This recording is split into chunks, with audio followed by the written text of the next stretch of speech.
I was halfway through my second coffee when my daughter called to, "Let me hear the ocean." "Listen, Dad, do you hear the waves? Chase booked the helicopter tour for tomorrow. Presidential suite. We can see dolphins from the balcony."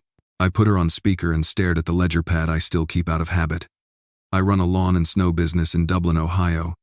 If I can't track it with a pen, it probably isn't real.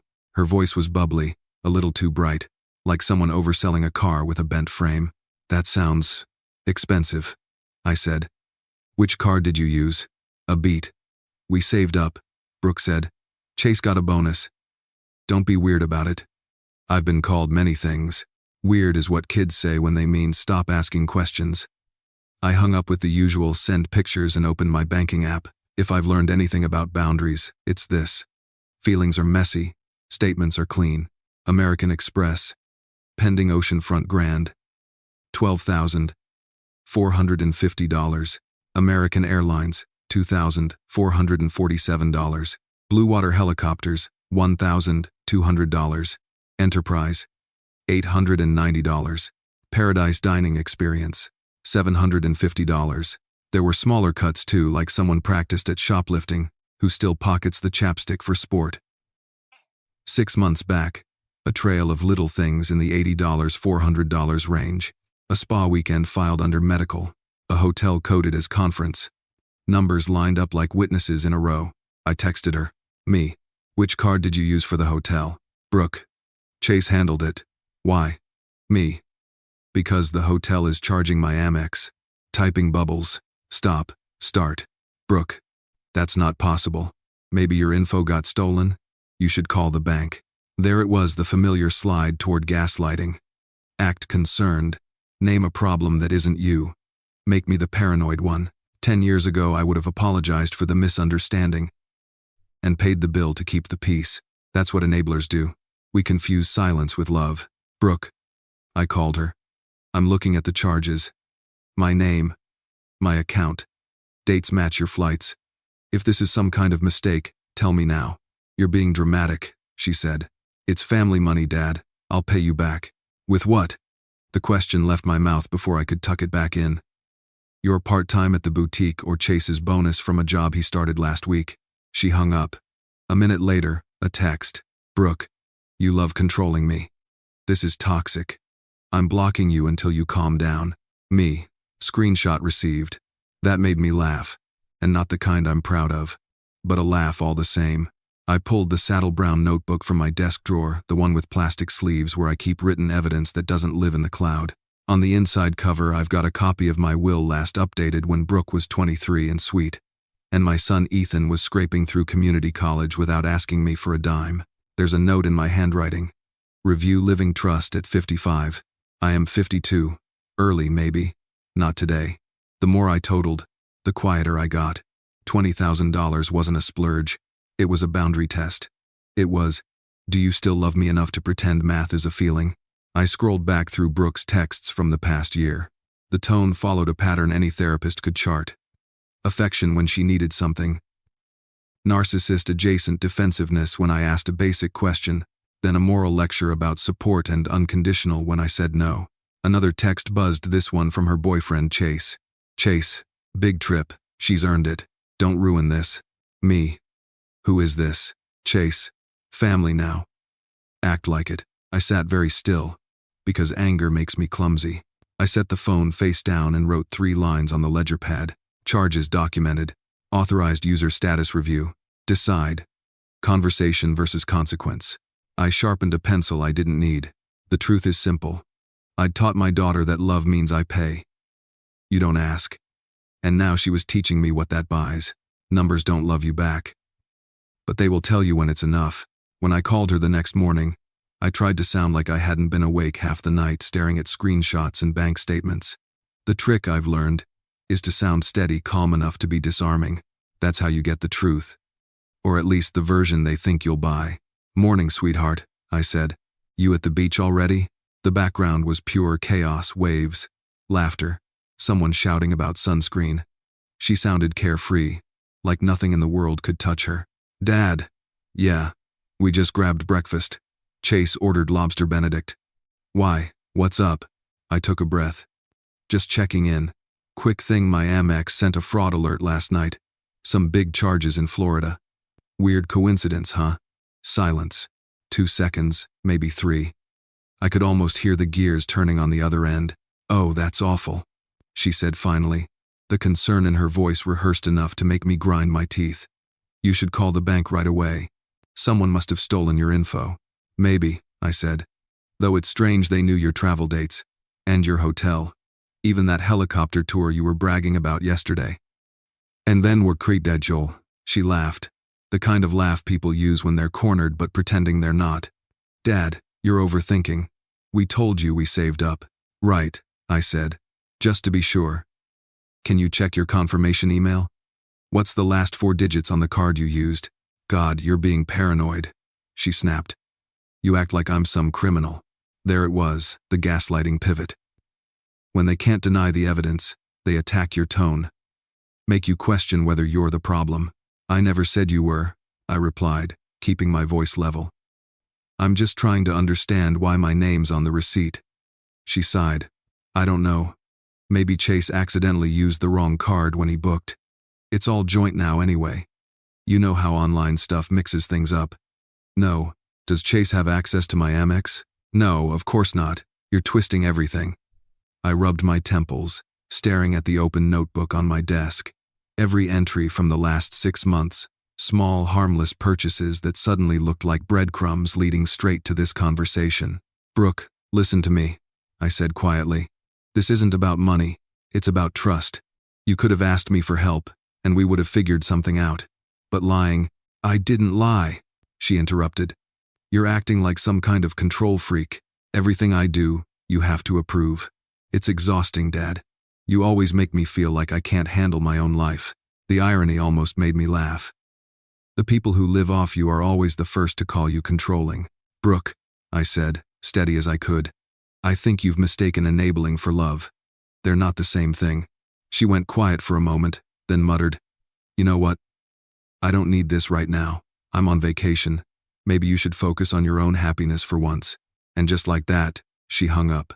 The call ended, but the echo of her voice entitled, brittle, defensive, stayed with me.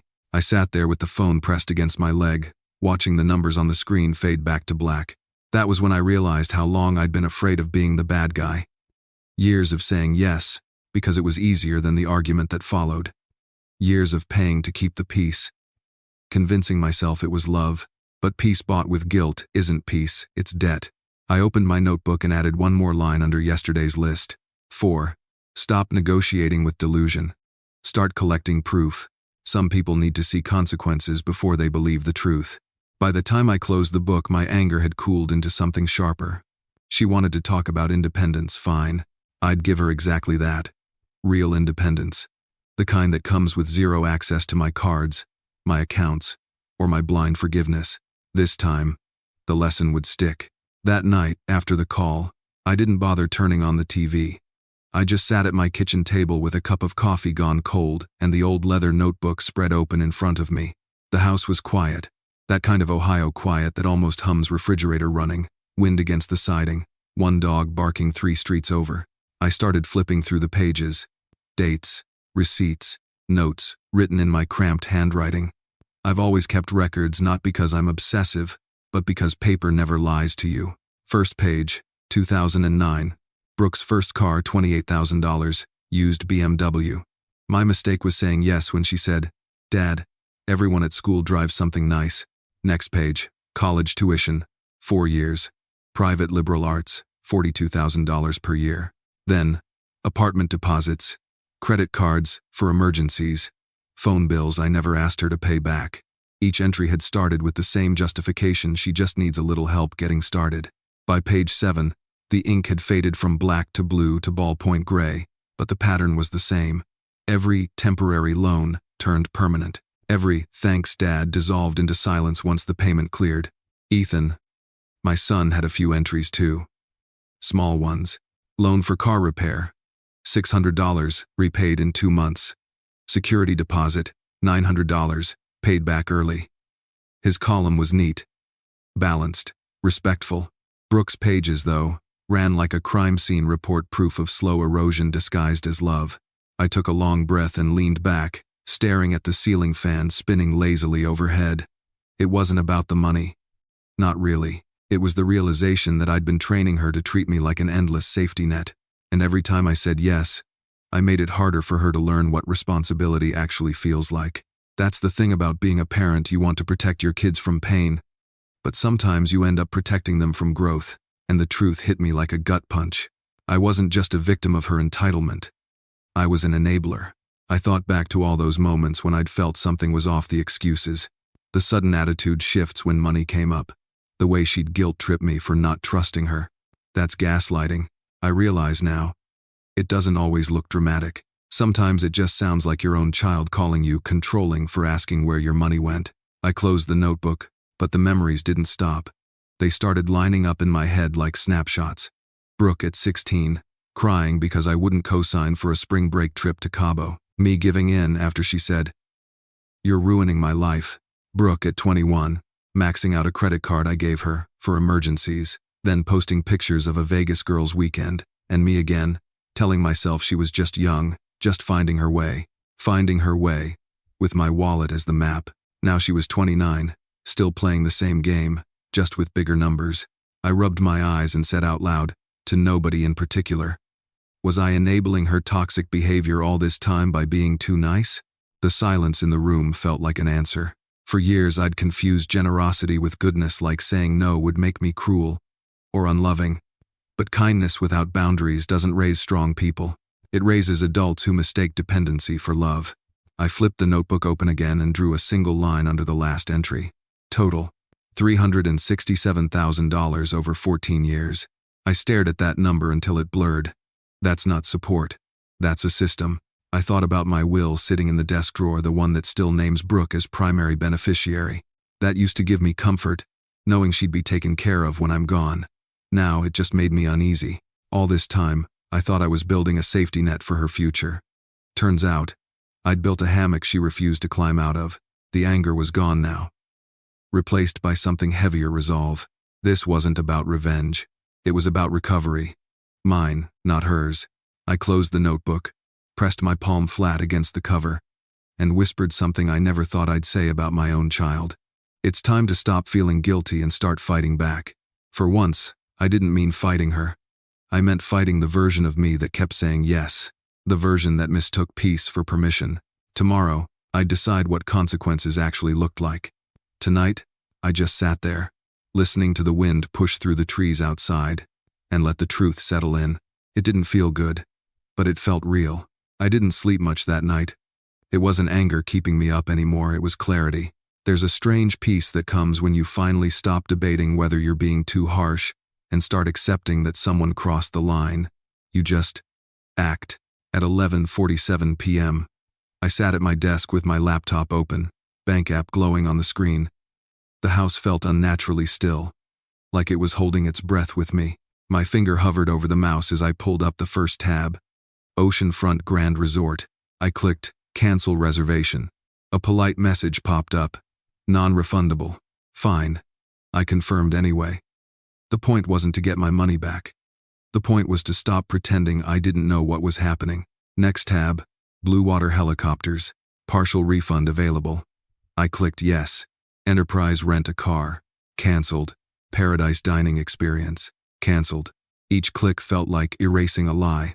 One by one, the pillars of her fantasy vacation disappeared until there was nothing left but confirmation emails piling up in my inbox, subject line after subject line starting with the same word, cancelled. I didn't smile. Not exactly, but I did breathe easier. Then came the last step, the one that mattered. I opened my American Express account, scrolled to authorized users, and found her name, Brooke Mercer. For a moment, I just stared at it, the digital version of the trust I'd given her. It wasn't about the plastic card. It was about every time I'd said, "I'll cover it, sweetheart." Every time I'd chosen quiet over conflict. The cursor blinked, waiting. Remove user? Yes. A final pop-up appeared. Are you sure? I pressed confirm. The small metallic click of my mouse filled the room.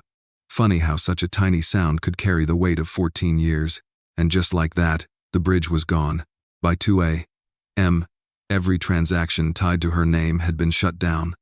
Flights, tours, hotel, all vapor. My bank account was secure. My conscience, too. I poured myself a whiskey and stood by the kitchen window. The street was empty, the air cold enough to make the glass fog over. Somewhere down in Florida, my daughter was asleep in first class, dreaming about dolphins and champagne. She had no idea that when the plane touched down, the world she'd built on my dime would collapse before sunrise. I wasn't proud, but I wasn't ashamed, either. This wasn't vengeance, it was gravity. You can only float on someone else's effort for so long before reality pulls you back to earth. I checked my phone one last time. No messages, no apologies, no remorse. That was fine. I didn't need words this time. The numbers had already said everything. I turned off the light, set the empty glass in the sink, and finally, after months of anxiety, slept like I used to, before all this started. Deep. Still. Dreamless. Justice doesn't always shout. Sometimes it just whispers click and lets silence do the rest. The morning after the cancellations, my phone started buzzing before sunrise. 15 missed calls, 8 voicemails, 2 texts from unknown numbers that both read, "You're unbelievable." I didn't answer.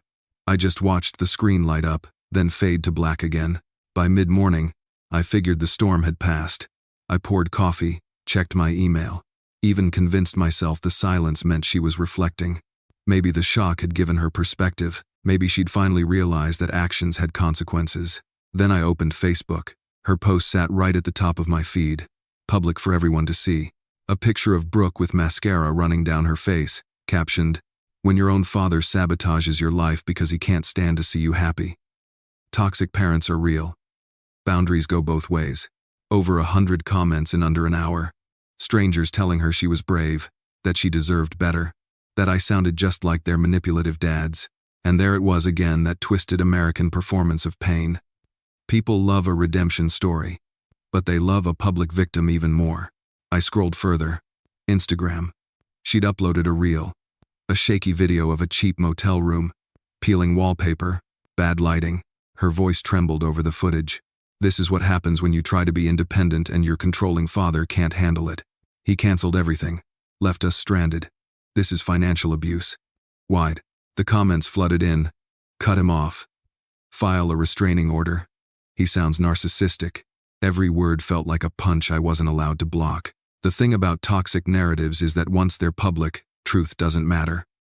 The louder voice wins. And she'd found her megaphone. For a few minutes, I just sat there staring at the screen, coffee growing cold again. My hands were steady, but something inside me cracked open. It wasn't rage, it was mourning. Not for the money, not even for the humiliation, but for the fact that my daughter would rather perform victimhood than face accountability. I knew better than to post anything back. In America, screenshots are the new bullets. You fire one wrong sentence and the internet turns it into evidence of guilt. So instead, I documented everything. Screenshot, timestamp, archive. Every story, every caption, every comment that accused me of being a narcissist or abuser, I saved them all. Not out of spite, but out of instinct. Years in business had taught me that you never fight feelings with feelings. You fight them with proof. By noon, she'd gone viral in her small way. Her followers were doubling. Some local blog reposted the story under the headline, "Ohio Woman Exposes Toxic Father." The irony nearly made me laugh. Ethan texted me around 2. "Ethan, Dad, please tell me you didn't do what she's saying online." Me. "I did what any adult would do when someone steals from them." Ethan. "She's making you look awful." Me. "She's doing that all by herself." He didn't reply, and I didn't blame him. No one wants to pick sides between blood and truth. That evening, the calls slowed down, replaced by silence heavy enough to feel like fog. I turned off my phone and sat outside on the back porch. The air smelled like cut grass and rain, so I did. Folder name, Brooke Incident. Subfolder, Social Media Defamation. All organized, dated, stored. If she wanted a public story, fine. I'd keep the real one private for now. The difference between us was simple. She was playing for sympathy. I was preparing for court. 3 days after the social media circus, I finally called a lawyer. I'd been avoiding it, telling myself this was still a family issue, not a legal one. But when your daughter starts throwing around words like financial abuse online, it stops being private. Her name was Ava Hart, mid-30s, calm voice, the kind of tone that makes you feel like she's already read every stupid decision you've ever made and isn't here to judge you for it. Her office was on Main Street in Old Dublin, tucked between a florist and a tax prep service. I liked that. Real people worked there. When I sat down across from her, she looked at me the way an ER doctor looks at a patient with a self-inflicted wound, concerned, but not surprised. "So," she said, flipping open a yellow legal pad. "Tell me everything. Start from the beginning. Leave nothing out." I did. The stolen credit card, the lies, the vacation, the social media smear campaign. She didn't interrupt once. She just kept writing, occasionally underlining something, occasionally looking up with an expression that was both sharp and sympathetic. When I finished, she tapped her pen on the pad. "You've been documenting everything, right?" I nodded. "Screenshots, timestamps, bank records. I've got a whole folder." "Good," she said. "Because we're not just cleaning up emotional mess here. You're sitting on a potential defamation case, and we're going to need proof that you've acted in good faith every step of the way." I almost laughed. Good faith? I paid her rent for 5 years. Does that count? It banned do that. Ava smiled. But it was the kind of smile lawyers use when they agree with you but have to stay professional. It counts emotionally. Legally, we'll focus on financial records and communications. Now, let's talk damage control. Damage control, I repeated. The phrase sounded sterile, like we were talking about a warehouse fire. Not my daughter. She nodded. You've done the right thing by not responding publicly. That's the first rule: never argue on the internet. Second, we tighten the walls around your assets. You need to review your will and living trust immediately. Remove her as beneficiary for now. That's not punishment. That's protection. I leaned back in my chair. I was already thinking about it. Then we'll formalize it. I'll handle the paperwork. You'll get copies to sign within the week. Something in her confidence steadied me. For the first time since this mess began, I didn't feel like a man under attack. I felt like someone building a defense. Ava kept talking, outlining timelines, notice periods, steps for modification. You're not cutting her off emotionally, she said. You're establishing legal boundaries. That's what people forget. Boundaries aren't about distance. They're about clarity. That line stuck with me. Boundaries aren't about distance. They're about clarity. She asked for one more thing before I left. If she contacts you again, text, email, call, don't respond in anger. Don't delete anything. Just forward it to me. I'll decide if it's communication or evidence. I nodded. Understood. As I stood to leave, she glanced up from her notes. You've got a son, right? Ethan? Yeah. He's the opposite of Brooke. Works hard. Never asks for help. Then I need you to do one thing, she said. Don't let this situation make you hard on him. Guilt changes how parents love. It makes them defensive instead of generous. That hit harder than I expected. Because she was right. I'd been walking around with a knot of guilt so tight it was choking the part of me that used to enjoy being a dad. Outside, the late afternoon sun reflected off the courthouse windows across the street. I stopped and looked at my reflection in the glass. I didn't see a villain or an abuser or whatever label the internet had decided on this week. I saw a tired man who'd finally hired backup. When I got home, I opened my notebook again, added a new entry on a fresh page. Consultation, A, heart law, purpose, trust, modification, will update, asset, protection, status, in progress. I underlined the last 2 words twice. Then I closed the book, sat back, and let the quiet of the house fill in the gaps. For the first time in months, the silence didn't feel like loneliness. It felt like structure. Some people need therapists. I needed a lawyer who understood family trauma and spreadsheets in equal measure. Ava once told me, you can't control who betrays you, but you can control who gets access next. That night, I took her advice literally. I logged out of every shared account, changed every password, and slept with my phone face down on the nightstand. It wasn't revenge. It was reinforcement. It was a Sunday afternoon when the pounding started. Not a polite knock, not the kind of sound that says we need to talk. No, it was the kind that rattles the frame, the kind that tells you someone's come to make a point. I didn't need to check the peephole. I already knew who it was. Open up, Dad. Brooke shouted from the porch. We're not doing this over the phone. Behind her voice, I could hear him Chase grumbling something I couldn't make out, but the tone was pure arrogance. I took one slow breath, then another, and opened the door. Brooke stood there with a face full of fury and mascara streaks, hair pulled into a messy bun that wasn't fooling anyone. Chase was beside her, arms crossed, jaw tight, wearing a t-shirt that said Alpha Mindset. The irony nearly made me laugh. "You can't just take away our money," she said, shoving a manila envelope at my chest. "You've humiliated me publicly, canceled my trip, and now you're freezing my accounts?" "Correction," I said. "I froze my accounts." Chase stepped forward, voice rising. "You think you can just cut us off like that? You owe Brooke that trust fund. It's legally hers." "No," I said evenly. "It's legally mine until it vests." And she lost that right the moment she decided theft was a lifestyle choice. Brooke's eyes filled with tears, but her tone was sharp enough to cut glass. "You're unbelievable. You think money buys you the right to control people?" "Quote." I looked at her, really looked. This wasn't the same girl who used to fall asleep on my shoulder watching Finding Nemo. This was someone else entirely, someone coached, defensive, rehearsed. "Money doesn't buy control," I said, "but it does buy boundaries. And mine's overdue." That's when Chase crossed the line. He pushed past Brooke, stepped into my living room like he owned the place, and pointed a finger in my face. "You're gonna fix this, old man. You're gonna call that fancy lawyer of yours and undo whatever paperwork you filed." Today, behind him, I saw movement in the corner of my eye. My neighbor, Mrs. Delgado, was standing halfway across my lawn with her dog, staring right at us. 60 years old, sharp as a hawk, retired nurse. She waved hesitantly, sensing trouble. "Ryan," I said calmly, getting his name wrong on purpose. "This is my house. You don't give orders here." "It's Chase," he snapped. "And I'm not leaving until you make this right." "Make what right?" I asked. "You spent money that wasn't yours, lied about it, and trashed me online. Tell me, what version of right are we talking about?"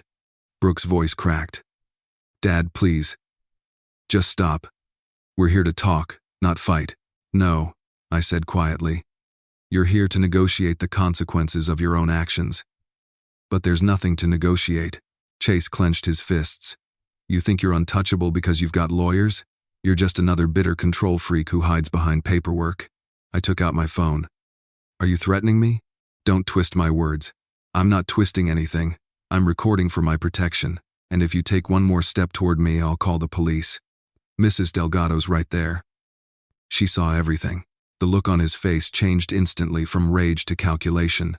He turned toward the window, caught sight of the old woman watching, and stepped back. Brooke tugged on his arm. "Let's go," she whispered. "He's not worth it." Chase didn't move for a second, then muttered something under his breath, something about me being pathetic, and stormed out. Brooke lingered in the doorway, eyes red, lips trembling. "Dad," she said, "I didn't want it to get like this. But you're leaving me no choice." I raised an eyebrow. "That sounds rehearsed. Did Chase write that line for you too? Have deprender?" Her chin quivered, but she didn't answer. She just turned and walked down the path, heels clicking against the concrete like punctuation marks. When the car finally pulled out of the driveway, Mrs. Delgado approached slowly, her little terrier bouncing at her side. "Raymond, are you all right?" she asked, voice soft but steady. That young man looked ready to explode. "I'm fine," I said. "Family disagreement. Nothing you need to worry about." She frowned. "If you need me to testify to anything I saw, you just let me know. I've got a nurse's memory, I don't forget details." I smiled at that. "Thank you, Eleanor. I might take you up on that. For you do and for ministering my Donig." When she left, I locked the door behind her and leaned against it. My hands were shaking not from fear, but from adrenaline. I'd spent years swallowing my anger, pretending calm meant control. But standing there, I realized control wasn't about silence. It was about not letting intimidation rewrite the truth. They'd come to scare me into backing down. Instead, they gave me a witness. I poured myself a glass of water, sat down at the kitchen table, and opened my notebook again. Next to the line, "Consultation, A. Heart Law," I added a new entry, "Incident, Home Confrontation. Witness, E. Delgado. Threat by Chase Nolan. Verbal. Evidence pending." I capped my pen, exhaled slowly, and whispered the one thing I hadn't said out loud in years. I'm done being scared of my own family. Outside, the wind pushed through the maple trees, carrying away the last echo of their voices. Inside, for the first time in a long time, I felt solid. The house was quiet again, but it didn't feel peaceful. It felt hollow, like sound had stopped trusting the walls. 3 days had passed since the confrontation, and every time I walked past the front door, I half expected another round of pounding. It never came. Instead, there was silence. A long, uneasy silence that left too much room for guilt to sneak back in. It started with small thoughts, harmless at first. Maybe I overreacted. Maybe she really didn't know how serious it was. But that's how it always begins, right? A few maybes, and suddenly you're apologizing for being hurt. I tried to distract myself. I mowed the lawn twice in the same week, reorganized the garage, even drove out to Ethan's place just to check on him under the excuse of dropping off some tools. He could tell something was eating at me. "You doing okay, Dad?" he asked, leaning against the porch rail. "I'm fine," I lied. He didn't press. He never does. He just nodded, like he knew that whatever was happening wasn't something a son could fix for his father. That night, I came home to a voicemail from Brooke. The tone was soft, rehearsed. "Dad, I know things got ugly. I didn't mean for it to go that far. Maybe we can talk? Chase wants to apologize too." I didn't delete it. I didn't respond either. I just sat there at the kitchen table, staring at my phone like it was a live wire. Part of me wanted to call Ava, ask her what to do. The other part, the father part, wanted to believe that message was genuine. That maybe, after all this, she was ready to be accountable. But then I saw my notebook sitting open on the counter, right where I'd left it after the confrontation. The page glared up at me with black ink and brutal honesty. Incident. Home confrontation. Witness. E. Delgado. Threat by Chase Nolan. Evidence pending. Below that, a list of unauthorized charges, dates, and annotations, every lie she'd told, documented in neat rows. There was nothing emotional about it. Just math, time, and truth. I flipped back a few pages to the one where I'd calculated the lifetime total. $367,000. My stomach tightened. I remembered every one of those payments. The first car, the tuition, the temporary loans that were never temporary. Each one was an apology I'd made for being a single father who worked too much. That's the part nobody tells you about guilt. It doesn't fade when you do the right thing.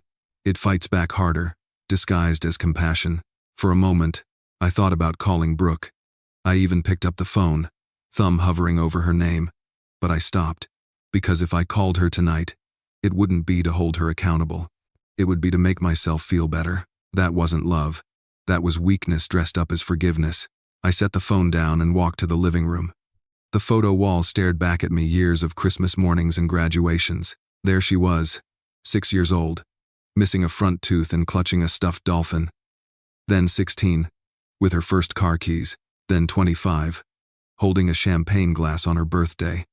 I'd paid for every smile in those pictures, but none of them were worth the look in her eyes the day she lied to my face. I felt something loosen inside me then, not anger, not sadness, just clarity. I'd spent my whole life believing that good fathers absorb the damage, that our job was to keep the peace no matter the cost. But maybe that's how you raise adults who mistake kindness for surrender. I walked back to the table, closed the notebook, and said out loud, "This is the line, not to her, to myself. No more second guessing, no more guilt-tripping myself for doing the right thing. Tomorrow, I'd call Ava and move forward with everything. Trust fund changes, will updates, asset freezes. If Brooke wanted to talk, she could talk through a lawyer. I looked out the window. The neighborhood was dark, porch lights glowing like small promises in the distance. Somewhere out there, Brooke probably thought she still had leverage, that the guilt would drag me back like it always did. But this time, I wasn't negotiating with guilt. I was negotiating with reality. And reality, for once, was on my side. A week later, I sat across from Ava again. Same office, same calm professionalism. But this time I wasn't the confused parent seeking advice. I was the client ready to act. She slid a neat stack of documents across her desk, thick, official, heavy with consequence. "Here's the revised trust modification and your updated will," she said. "Take your time reading." I want you to understand every word before you sign. The pages smelled like printer ink and finality. Legal paper always does. The first line hit me like a quiet thunderclap. Beneficiary, Brooke Mercer removed. Right beneath it, new beneficiary, Ethan Mercer. I stared at those words for a long time. They didn't make me proud or vindicated. Just steady. Like balancing a scale that had been tilted for years. Ava folded her hands. You're certain? I nodded. As certain as I've ever been about anything. N20 way. She signed the witness page, her pen scratching smoothly across the paper. Then this is done. I exhaled slowly, almost laughing at how unceremonious justice looks on paper. All those sleepless nights, all that guilt reduced to a handful of notarized signatures and a new file name. This doesn't mean you've stopped loving her, Ava said, watching me carefully. It means you've stopped financing the fantasy that love is unconditional when it costs you everything. That line stayed with me. Stopped financing the fantasy. It was exactly right. When I left her office, I didn't go straight home. I drove out to a quiet diner just outside town, one of those places with coffee that tastes like burnt toast but somehow makes you feel human again. I took the folder out of the passenger seat and laid it on the counter next to my cup. For a moment, I just stared at it. If anyone had told me a year ago that I'd be rewriting my will out of self-defense, I would have laughed. But here I was, doing exactly that, not to punish my daughter, but to protect myself from her. Ethan called that afternoon. Ava told me the documents are finalized, he said cautiously. Dad, I just want to say, I don't feel right taking something that was meant for Brooke. You're not taking anything, I told him. You're inheriting what you've earned. He sighed. I didn't earn that much money. Maybe not in dollars, I said. But you earned it in integrity. That's the currency I care about now. He was quiet for a moment. You really mean that? I do. Then he said something I didn't expect. You know, Mom used to say the difference between you and most people is that you actually learn from mistakes. Maybe Brooke will too. I hope she does, I said softly. But I can't learn the lesson for her. After we hung up, I sat in the truck for a while, watching cars roll past on Route 33. Families heading to soccer games, grocery stores, Sunday routines, regular people living regular lives, the kind I used to have before my own blood turned into a legal liability. I realized then that this quiet steadiness was what taking your power back really looked like. Not rage, not revenge, just paperwork, clarity, and sleep that didn't come with anxiety attached.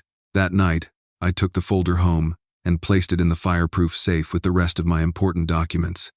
Wills, deeds, insurance. Now it was all there.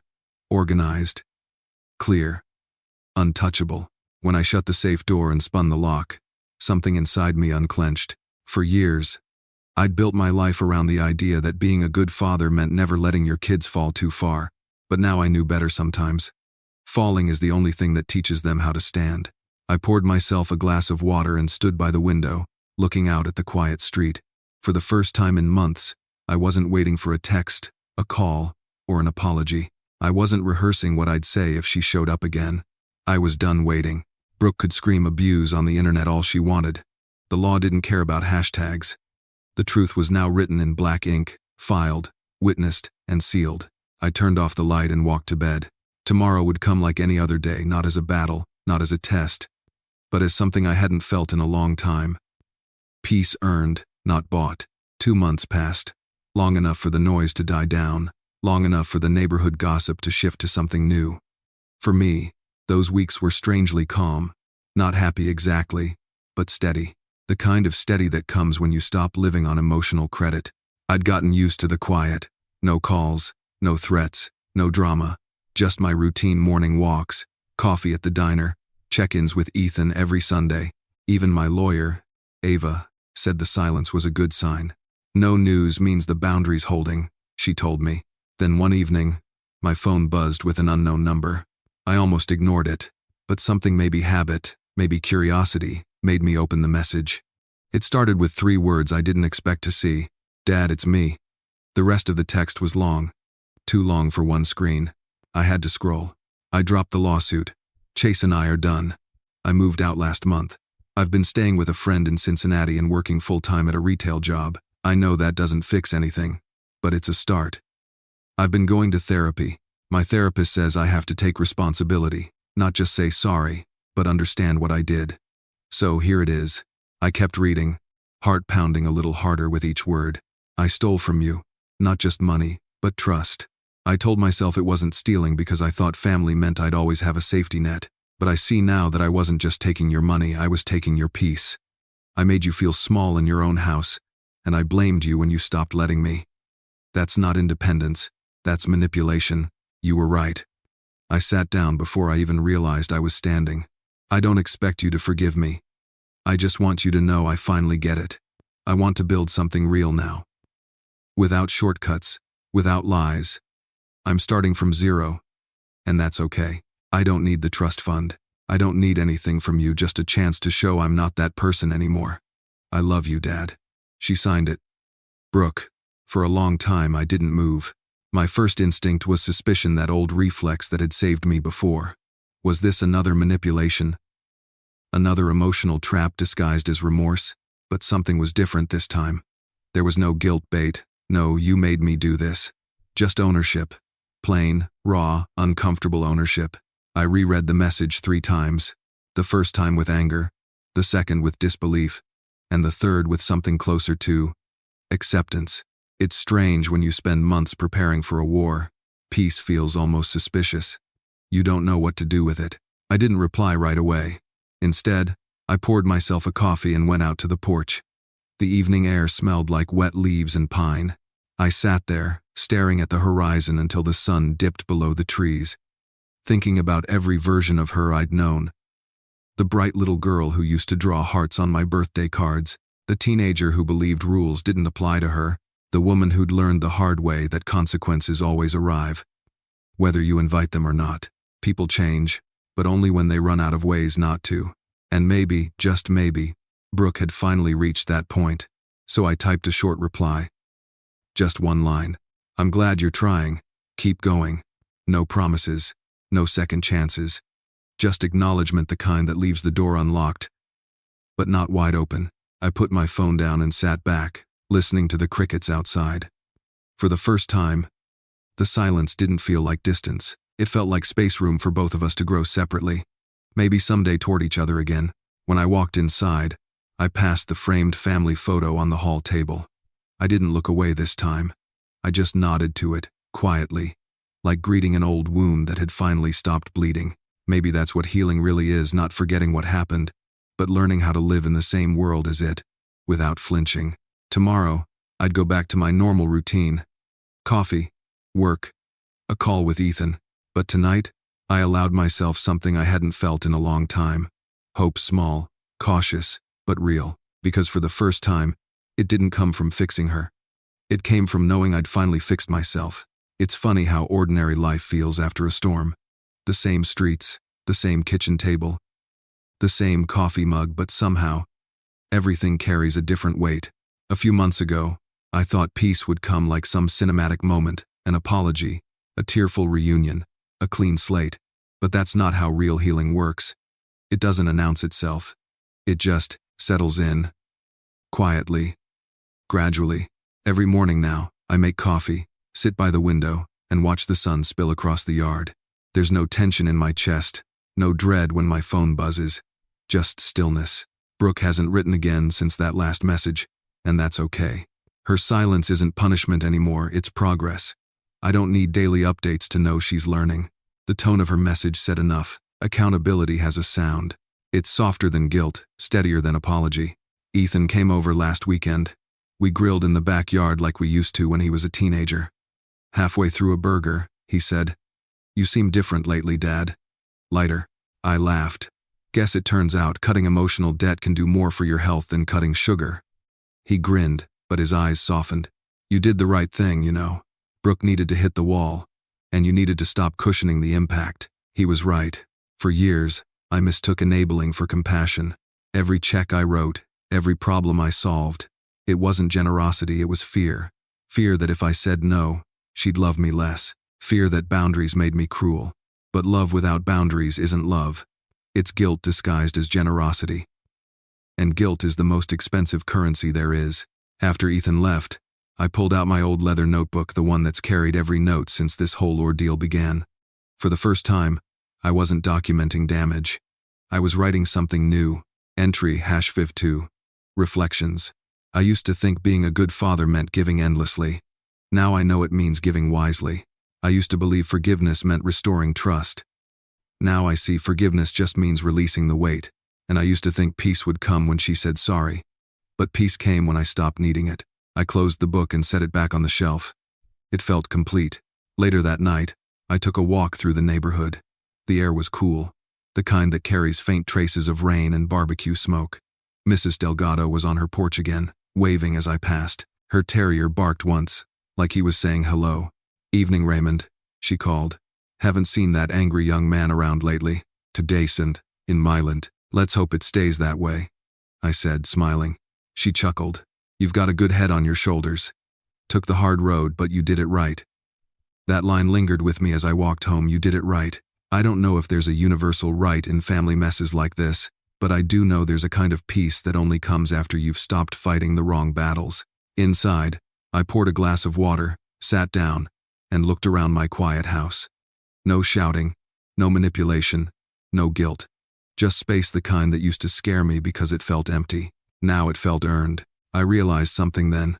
Taking back control of your life doesn't always mean slamming doors or cutting people out. Sometimes it just means choosing silence over chaos, choosing clarity over guilt, choosing yourself. Not because you stopped caring, but because you finally started. I don't know what the future looks like for me and Brooke. Maybe someday we'll talk over coffee and laugh about the past. Or maybe we won't. Either way, the story isn't about punishment anymore. It's about accountability, hers and mine. The funny thing is, I don't hate her. I don't even resent her. If anything, I'm grateful. Because through all of it, the lies, the stolen money, the betrayal, she taught me something I should have learned a long time ago. Boundaries aren't walls, they're doors you decide who gets to walk through. And for the first time in years, I finally locked the right one. It's strange how endings rarely feel like endings when they arrive. There's no soundtrack, no fade out, no perfect line to wrap it all up. Life just softens. 3 months have passed since Brooke's last message. Spring's rolled into early summer, and the maples in my yard are thick with green again. You can't see scars on trees once the leaves come back. Maybe people aren't that different. I still think about her, of course. Sometimes when I drive past the exit that leads to her old apartment, sometimes when I see a young woman at the grocery store holding her father's arm, laughing at something small. Those moments hit quietly, like a soft bruise you forget is there until you bump it. But the pain doesn't sting anymore. It hums low, familiar, manageable. The kind that reminds you you're still alive. Ava called last week to confirm the final processing of the trust modifications. "Everything's officially sealed," she said. "The new structure's protected. It's done." I thanked her, then paused before hanging up. "Ava," I asked, "you ever get tired of dealing with families tearing each other apart over money?" She was quiet for a moment. Then she said something I won't forget. "I don't deal with families tearing apart over money. I deal with families who used money to hide the real problem: respect. Once that's gone, everything else follows." She was right. It was never about the money. It was about the belief that love could exist without respect. And once I stopped pretending those two things were separate, the entire story changed. Ethan and I still talk every Sunday. We don't always talk about Brooke, but when we do, there's no bitterness in his voice anymore. Just hope, the kind of hope that's cautious but kind. He said something last week that stayed with me. "Maybe she's still writing her redemption story, Dad. You just had to stop financing the prequel." He's got my humor dry, a little cutting, but true. That night, after he left, I walked into my study and opened the old photo album I hadn't touched in years. There she was, Brooke at 5, in a sun hat too big for her head, grinning at the camera. On the next page, her high school graduation photo, then college, then the last Christmas we all spent together, before the lies, before the distance. I didn't cry, I just smiled, because now, I could finally look at those pictures and see them for what they were, not evidence of a failure, but chapters of a story that simply took a darker turn before finding its lesson. The funny thing about forgiveness is that it never looks the way people imagine. It's not an embrace, or a text saying, "I forgive you." It's the absence of anger in your body when you remember what happened. It's being able to hope for someone's healing without inviting them back into your chaos. So yes, I've forgiven her. Not because she earned it, but because I needed it to move on. Sometimes, I still half expect another message to pop up from her. Maybe one day it will. Maybe it won't. Either way, I'll be ready not to argue, not to lecture, but to listen. And if that day comes, I hope I'll hear a voice that finally understands the cost of peace. Because peace isn't something you inherit. It's something you build, boundary by boundary, until you can finally sit in your own life and call it home. These days, when I tell people this story, I don't call it a revenge story. It never really was. Revenge is about hurting someone else. What I did, what I had to do was about healing myself. I protected what I'd built. I rebuilt what I'd lost. And somewhere along the way, I remembered what self-respect feels like. That's the ending I didn't see coming, not the collapse, not the lawsuit, not the silence, but the calm after, the quiet, the freedom. Maybe that's what justice really looks like. Not gloating, not punishment, but sleeping soundly knowing you finally kept a promise to yourself. I stood at the window tonight and watched the fireflies flicker over the grass, small, brief, beautiful lights that only exist for a moment before fading away. That's what this story feels like now. A light that burned too bright, too chaotic, and then disappeared, leaving me standing here in the dark, but unafraid. And maybe, in its own strange way, that's not the end at all. Maybe it's just the quiet beginning of something better. If there's one thing this whole experience taught me, it's that protecting your peace isn't selfish. It's necessary. For years, I thought being a good parent meant absorbing pain, apologizing first, and keeping the peace at any cost. But peace that costs your sanity isn't peace, it's surrender. I learned that boundaries aren't weapons. They're shields. And sometimes the hardest, bravest thing you can do is stop explaining yourself to people who benefit from misunderstanding you. The truth is, saying no doesn't make you cruel. It makes you conscious. It means you've stopped letting guilt vote in your decisions. And once you do that, once you finally reclaim the energy you used to spend fixing other people, you start recognizing how heavy the silence of self-respect can feel. In the best way, I used to believe love could heal anything. Now I know love needs structure to survive. And forgiveness? It's not about bringing someone back, it's about letting the story end without bitterness. If you're listening to this and you're trapped in that same cycle of guilt and exhaustion, let this be your reminder. You are allowed to protect your peace. You are allowed to start over without permission. So, tell me AITA for cutting off my daughter after everything she did, even if she finally apologized. Or maybe more simply, have you ever had to walk away from a toxic family dynamic to save yourself? I'd really like to hear your thoughts. What would you have done in my shoes?